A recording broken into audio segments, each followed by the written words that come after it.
Hey, Dawn McGee, your nutrition evangelist here, coming to you on the 29th of October, 2 days before Halloween. And this year, not only is Halloween on a Saturday, it is also a full moon. And a lot of people are not trick or treating due to COVID restrictions or changes in their towns or neighborhoods. So, what I'm talking about this week is our Dr. Jekyll and Mr. Hyde behavior.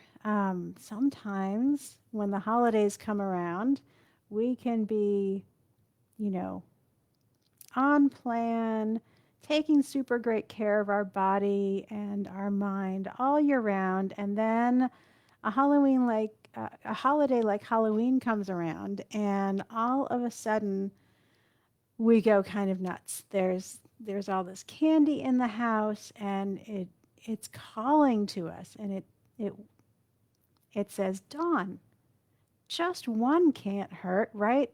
It's so small. And then one leads to two, and two leads to three, and so on and so forth. You've heard the story before, right? Well, so what can we do differently this year? Well, there's a lot different about this year. I've heard from a lot of people that because their kids are not going trick or treating, they just have the candy in the house, which in a lot of ways makes it more difficult because none of it's going to be leaving the house on Saturday. So, a couple of tips that I would suggest to prevent Dr. Jekyll and Mr. Hyde behavior this year. Um, One is if you want to have candy in the house, absolutely have candy in the house.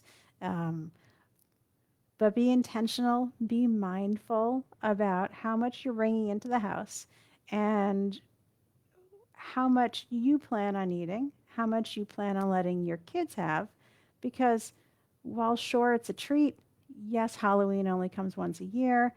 Um, we want to set good role model behaviors for our kids, set a good foundation so that when they grow up, they don't have to struggle like some of us do these days, right?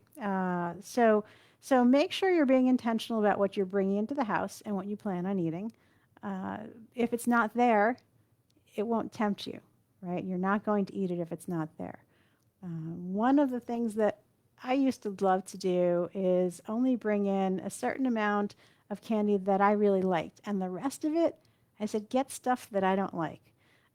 So that way, I'm happy to send it out of the house the next day and get rid of it, donate it, gosh, even throw it out, which I know, you know, I don't like to waste food, but I don't want it in the house, and I don't want to be tempted by it. At the same time, I do plan treats into my days. Absolutely. Last night, my snack was a real throwback from from growing up. I had a piece of toast with peanut butter and sliced bananas on it, and it was absolutely delicious. And I fit it into my macros for the day. I fit it into my plan, so it wasn't something that I was sneaking, something that I was overloading myself with. So again, be planful, be mindful. Another thing that you can do is have a treat of your own, something that you enjoy that is not necessarily dipping into the Halloween candy. For example, I really loved my peanut butter and banana. Um, I also love having peanut butter and apple. I'm a big peanut butter fan, can you tell? So Reese's peanut butter cups are absolutely a thing for me. And how do I get that same satisfaction without having Reese's peanut butter cup? Because the truth is, it's not very good chocolate and it's not very good peanut butter.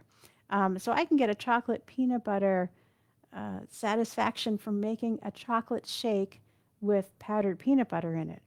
It's much higher quality. It's much better for my body. It actually tastes a whole lot better. And then when I want something that's real chocolate, I have super high quality chocolate, and I only need a little bit to satisfy my chocolate craving.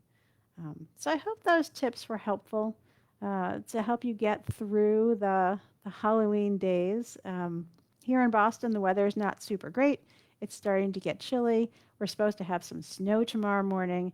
And I know that that's going to, for a lot of people, have us huddling inside a little bit more. And so there are more temptations within arm's reach. So be mindful and intentional about what you're bringing into the house and what you plan on eating.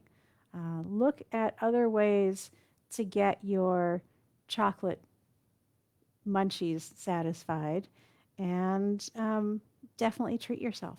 So I hope you have a very happy Halloween, different though it may be this year. And we'll be talking more about how to take care of yourself, your mind, your body, eat moving, and recharging throughout the holiday season this year. So don't worry, I've got your back. And what I always hope for you is that you live a life you love without being hungry, feeling deprived, or giving up your glass of wine with dinner. Until next week, ciao.